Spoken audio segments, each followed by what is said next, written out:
Hello class, this is Professor Finan. So today is the last module of the Regression for Scientists and Engineers course. And up to this point, we've gone over some of the actual derivation of linear least squares, the most commonly used regression algorithm. And we've gone through a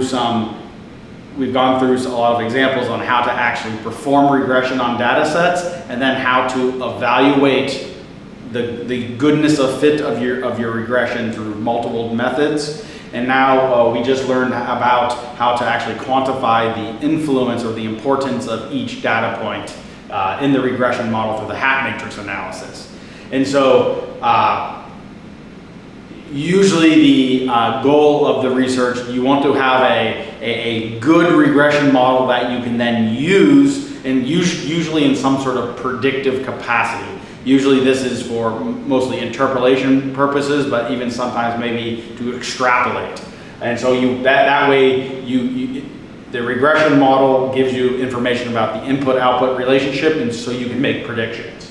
And so, but what happens when you've collected data, you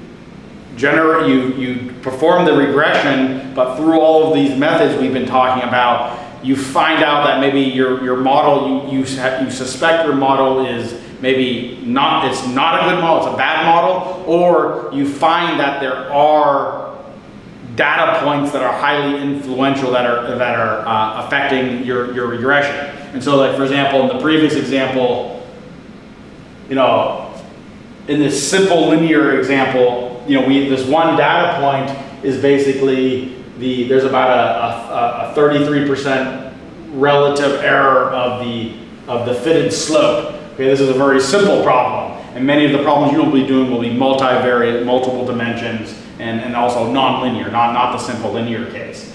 And so what happens when you collect your data and you know that a particular data point or an area of the input space is having influence on your regression? And so there's ways to mitigate that. Well, the last lecture today is about how to improve your data set. So after you do the initial regression, if you have the opportunity to generate more samples that add data to the training set, here are just some quick tips about you don't have to rely on random sampling. You can actually choose where you collect more data. And so that's a topic called experimental design.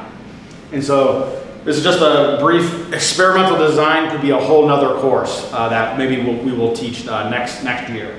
And so, introduction to experimental design, or sometimes it's referred to as design of computer experiments, like if you're doing computer simulations. Yeah, and so in the previous lecture, we quantified the influence of certain data points on the regression model. And so this influence and leverage can lead to model bias if the dependent variable has bias or is an outlier. And so if a data point is highly influential, we might want to, and so when you collect the data, in these examples where we have a generated data set and we knew what the underlying function it was. And so, but in the real case, when you're in the laboratory, you don't know, you might have some knowledge of the underlying physics, but we actually don't know the generation function. So all we see are the data points in the regression fit, but we normally will not have the exact solution. Okay, we're only making inferences about the exact solution from our data set and our regression. And so we don't know, like here we know that this data point happened to have a negative noise. But this data point is not an outlier. The noise variance is 0.25, so the standard deviation is 0.5, and so this is only about 0.25 standard. It's about a negative 0.5 standard deviations away from the mean. So this data point is not an outlier. It's falling very actually quite close to the mean of the normal distribution that we sampled to generate this random noise. And so this point is not an outlier, but it's still highly influential in the fit.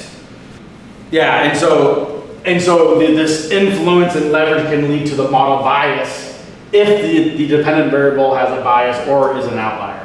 And so if a data point is highly influential, like we have in the last data set, we might want to make changes to the training set to decrease the influence of that data point in order to decrease the probability of bias.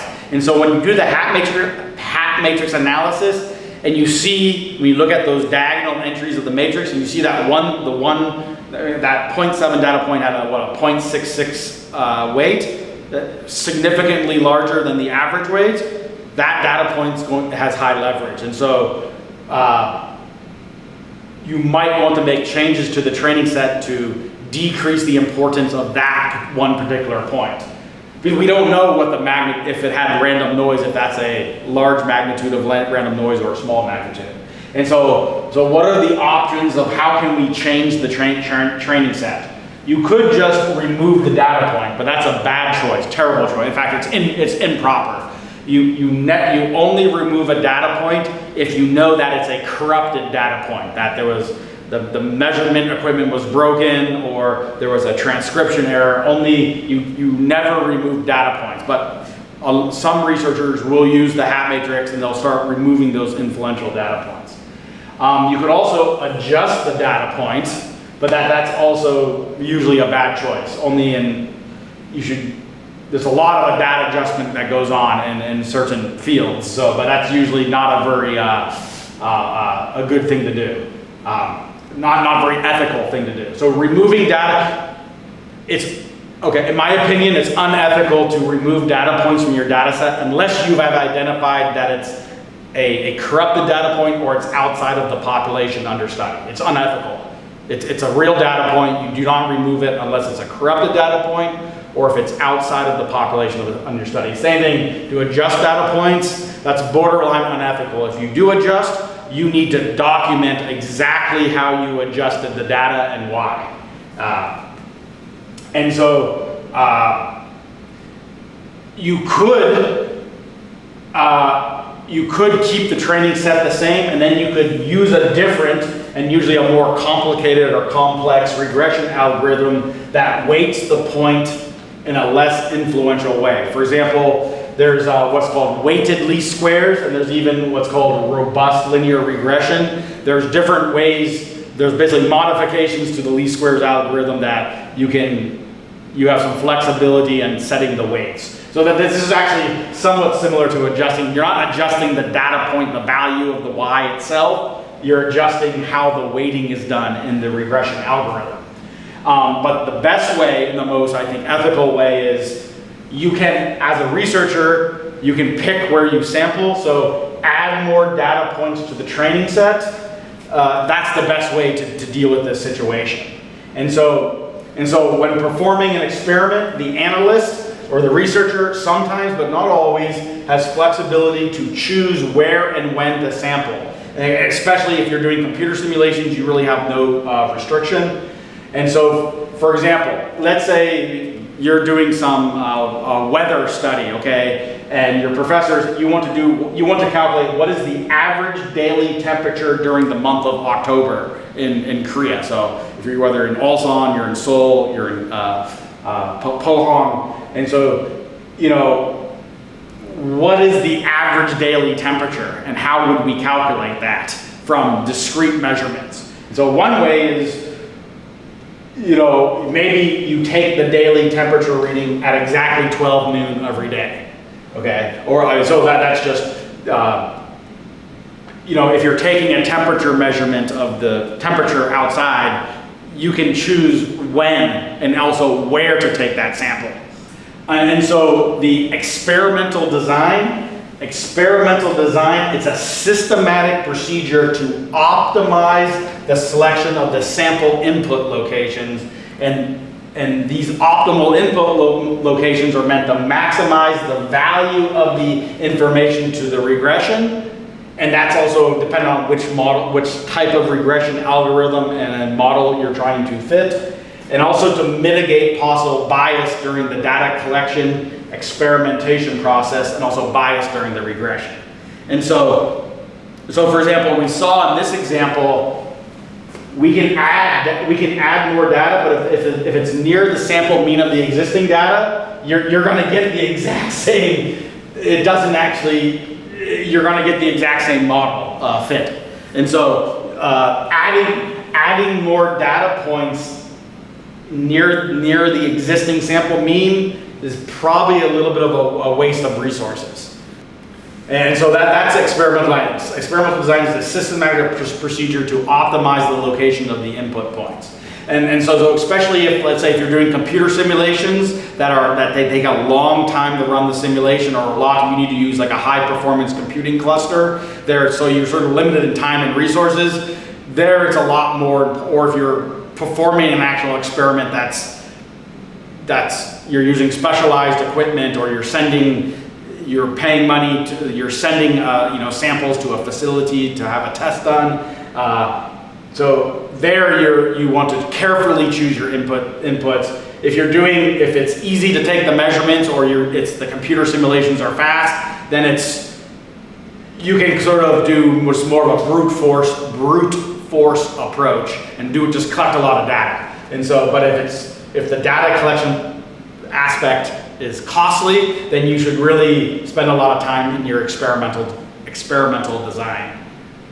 And once again, experimental design can be a whole nother course that maybe we can teach next year. So we're trying to go over it here in the next 10 minutes. And so let's go back to our data set. We had our original 11 points, and we had our one outlying predictor at negative 0.7. And so I'm going to show two examples. So I'm going to add, we had 11 points. I'm going to add 5 additional points to this data set.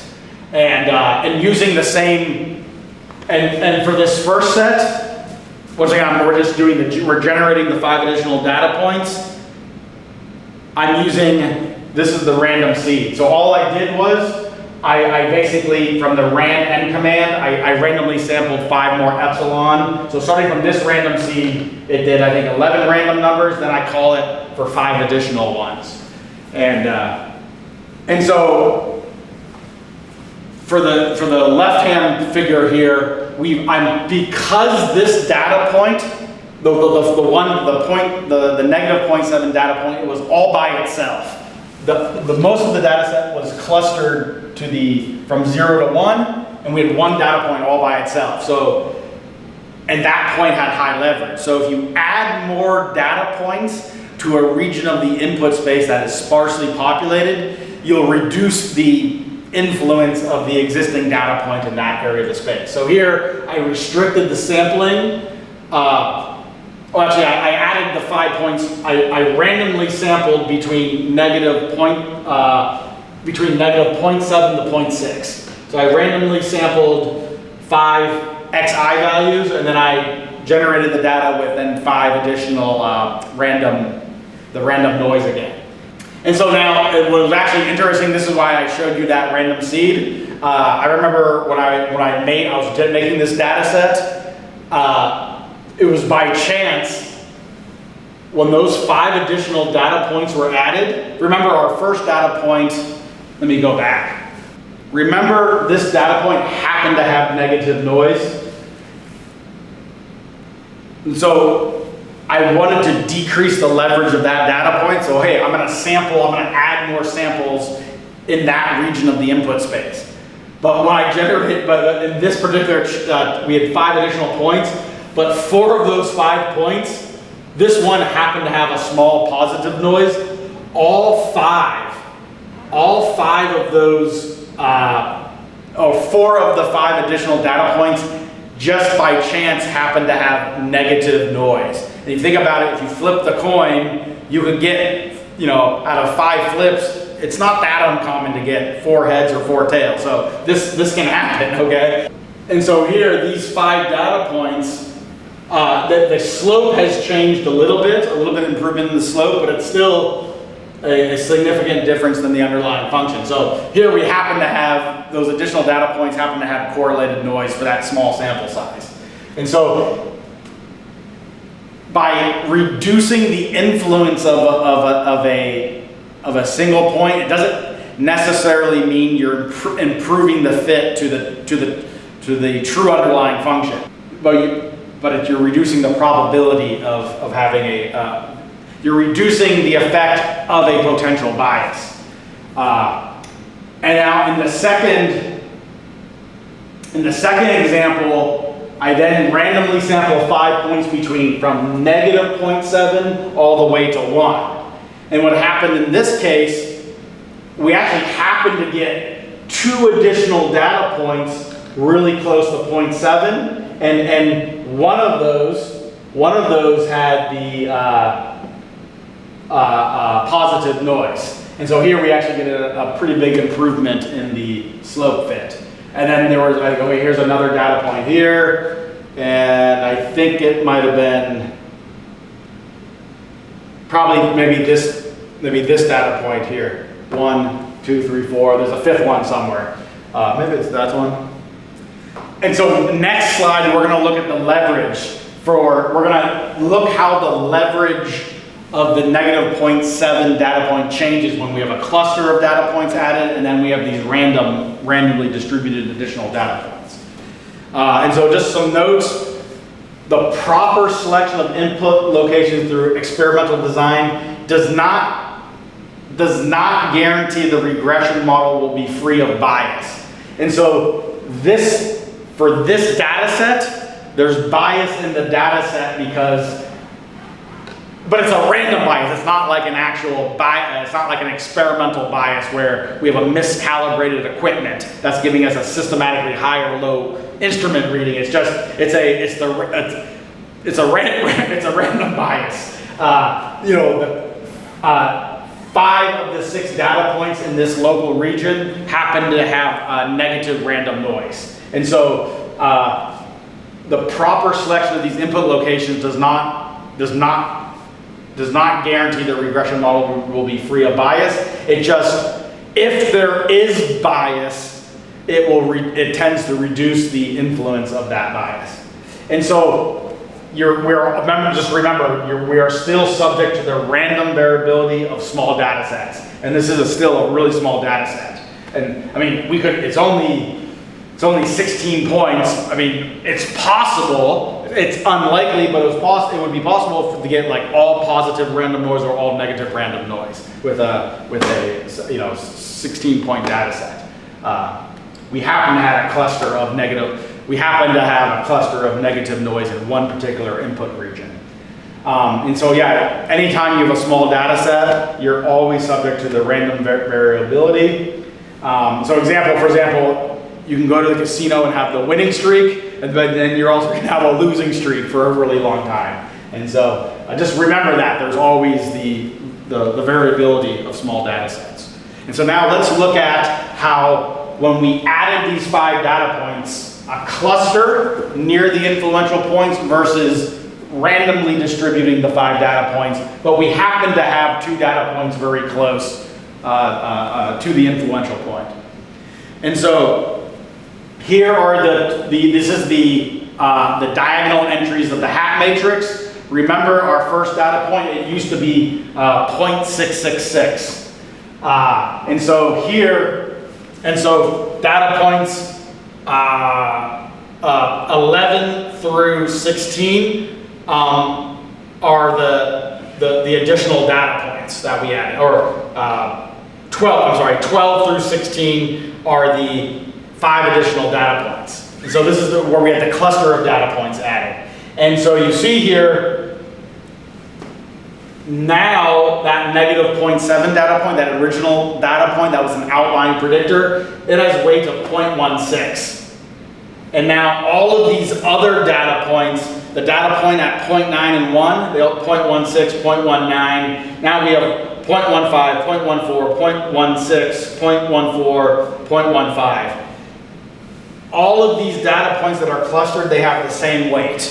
And now they're also they're much higher than the average weight. They're almost double of the average weight. So now we have 1, 2, 3, 4, 5, 6. We have, in this data set, we have 7 data points with influential weights. But we've significantly reduced the weight of that single data point. But now, of course, these data points happen to have this correlated negative noise. But we have achieved, by clustering additional data points near the most influential point, we've reduced the leverage of that point. Now, this is with the 5 points randomly sampled on X. The original influential data point, it's 0.25, so it still has the most influence. It was interesting in this example, our data point at 1. Now, actually, this data point is the most influential, okay? And it happens to have the positive noise. So now, when we randomly distribute, this still is the most influential. These are our 5 additional points. And so remember, we had the 2 data points. So these 2 data points, 12 and 14, those are, this is 12 and 14 right here. They also have high weights, 0.22, 0.285. What is this? Okay, 0.21 has a small weight, 0.06. So 0.21, which one is that data point? So that would be around, probably I think maybe this data point here. So it has a small, see, this data point is really close to the mean. This is a new data point, close to the mean. It has very small weight. And so in this example, we also were able to reduce the weight of the xi, but it was only because the random sampling happened to sample 2 data points near it. All of those data points could have been over here greater than 0, and that first data point would have still had a very high influence. And so, if you know there's a region of the input space that's sparsely populated and the regression fit is highly influenced by a few data points in a particular region, you add more data points, you will decrease the influence of those data points. And so that's one thing you can use your assessment of your regression model. Performing regression is not a single procedure where you collect data, perform the regression model, and then you write your paper. It should be an iterative process where collect some data, fit many models, and do all those goodness of fit tests, and start to see what the regression is telling you about the physics of the problem.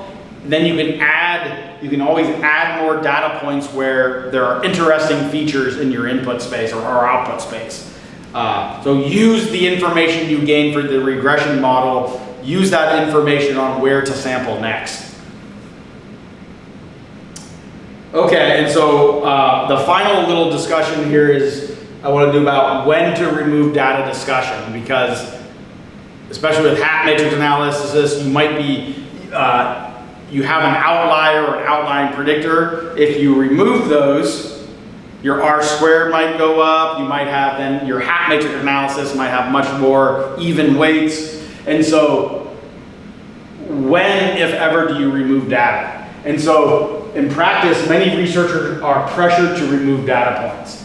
And so one of the issues is the majority of researchers, probably I'm guessing here, but probably over 50% of researchers who perform regressions have only a cursory knowledge of the actual mathematics behind regression and rely solely on the commercially available software. For example, SPSS, it's a probability statistics software that's used extensively in the medical field for medical studies, and also in the social sciences like psychology. So if you look up SPS, it's a very famous statistics and probability software. The R program, and also of course the MATLAB statistics toolboxes, and also Microsoft Excel has some regression tools, which I do not ever recommend using Microsoft Excel for anything. And so most people will, like for example, MATLAB has the polyfit function. So people just put in the data, and then it comes out with some regression model. Or maybe even just some basic statistics calculated from a regression model. So one is if you just rely on the third-party software, most researchers actually are not interested in the actual, what's inside those softwares. They just use the software directly. And so the main thing I want to, once again, emphasize, an influential data point does not necessarily mean an outlier or a bad data point. But the hat hat matrix analysis can be used to justify data removal. So one of the misinterpretations of the hat matrix analysis, oh, this data point is influences, we got to remove it. Well, no, it just happens to be influential. And so removing an influential data point can change the slope. In fact, for example, if you're doing simple linear models, removing an influential point, you can change a negative slope to a positive slope.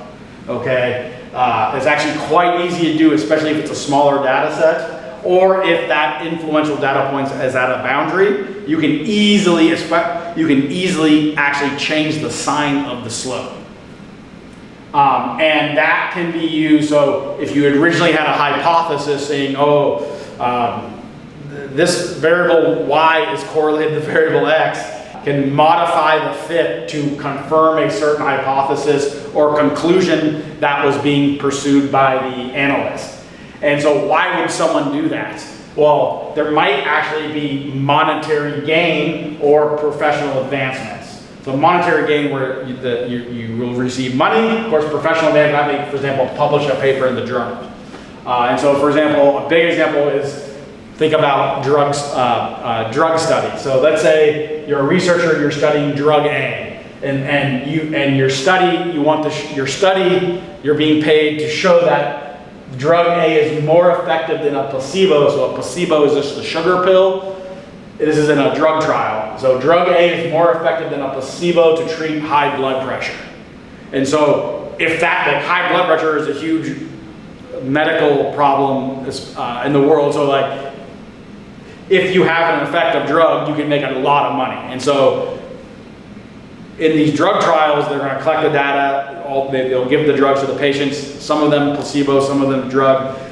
What if it turns out that there is no improvement in blood pressure by taking this drug? Or maybe, and so in some cases, maybe the blood pressure is increasing. Like maybe the drug has a negative effect on the health of the patient. But if you manipulate your data set, you might be able to turn that negative effect into a positive correlation. And that's, we're talking billions and billions of US dollars possibly. And also, what about all this climate change nonsense? So climate change fraud. Has the Earth actually been warming since 1930s? Has there been an increase in the average global temperature? First of all, how do you even calculate an average global temperature? Is that even significant? So even if you collect the average global temperatures as a function of time, has there actually been a warming trend? There actually might actually be a cooling trend in the past since the 1930s. So how do we,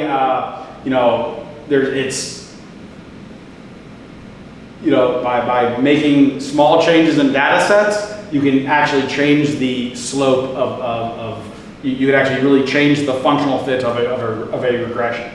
And so I've said this several times in this course, you only remove data points if there's an identified bias or error associated with that particular data point, or maybe a subset of data points. If you're collecting data from different experiments, you find that the one experiment was just maybe the equipment was broken, so all the data points are bad. And so when would you remove data points? Only if the data point is corrupted. So there was broken measurement equipment or a miscalibration of the equipment that you cannot go back and adjust. Sometimes if it was just a miscalibration, you might not have to throw out those data points. You can adjust the data points, but there you would need to record how you did that. Okay, so that is like, some of these experiments might be expensive. You have expensive machines you're using. If there was a miscalibration, sometimes you might be able to adjust your data if it was miscalibrated, but you would want to clearly record that and clearly say, like probably on the figure where you did the regression journal, saying like, these data points we adjusted this way because we had found you need to actually document how you did the adjustment and why. Also, transcription errors. If you think it's especially if if you have other researchers who are collecting data by hand, then someone is transcribing that data into a digital format. For example, the number 7 and number 1, or even the number 9, 7, and 1. If your handwriting is is not good. Like, it's hard to sometimes distinguish. And this is another, the last time you would probably only remove a data point is where you collected data, but if the sample point is considered outside of the population under the study due to an independent variable value. And so usually when we set out, we might want to have we have to define the boundaries of our study. But sometimes when we're collecting data, we might end up collecting other data that, okay, let's say you're a biologist. We're out in the river, we're doing a study on a certain type of fish. And so we set up the nets, we're catching fish, maybe measuring them, and then we're putting the fish back in the water. But like while we're doing this, you end up, you're a fish biologist, you're a wildlife biologist, you're doing a study on fish in the river. And so you're collecting fish, maybe taking even the DNA, or weighing them, measuring them, and then you're putting them back in the water. But you're only studying one species of fish, but you end up catching other maybe rare fish that you might end up catching other fish that you will still collect data on. And so sometimes during the research you end up collecting data that you end up not using in your final analysis if that data is actually outside of the population of study. So if you find that you have data points that are outside of the population under study, then you should you can remove those data points if you actually think it's outside of the population of the study. Then the final alternative is to adjust the data or to correct for the bias of error, but that kind of goes back to this miscalibration. You should only actually change, like we're talking changing the value of y of the raw data just to a different number. You have to do that very carefully, and then you have to be completely transparent about it. You have to record exactly how you did that adjustment. Everyone is aware of that, and it's actually adjusted data, not raw measured data. I personally see in a lot of the papers I read, and the PhD students sometimes like, oh, we've removed the outliers, and I see that written in papers. Oh, we've adjusted the data set, we've removed outliers. Well, you have to provide a reason for removing a data point. So that's just one last thing to think about. And so I think now if you've completed this course and you've worked through some of the sample problems, you probably have a lot of tools that can get you started in your own research. And also, I know many of you are using like the machine learning algorithms. I know there's like artificial neural networks, Gaussian process models. There's so many of these different AI machine learning. They're all basically almost all of them are regression. So all of the goodness of all of the tools that you've learned in this course, are generally applicable to any type of regression model. So the AI machine learning. And so, for example, one thing to emphasize, cross-validation is really the best tool. But you need to test, but cross-validate where you think your model is weak. And so, I guess that was it for the course. I hope you have learned some useful tools and also some of the theory and the background on the regression methods. And you should stop. Do not use the third-party software. Do it yourself. And that will make you a better researcher and better analyst. Okay, and thank you very much for your attention during this course.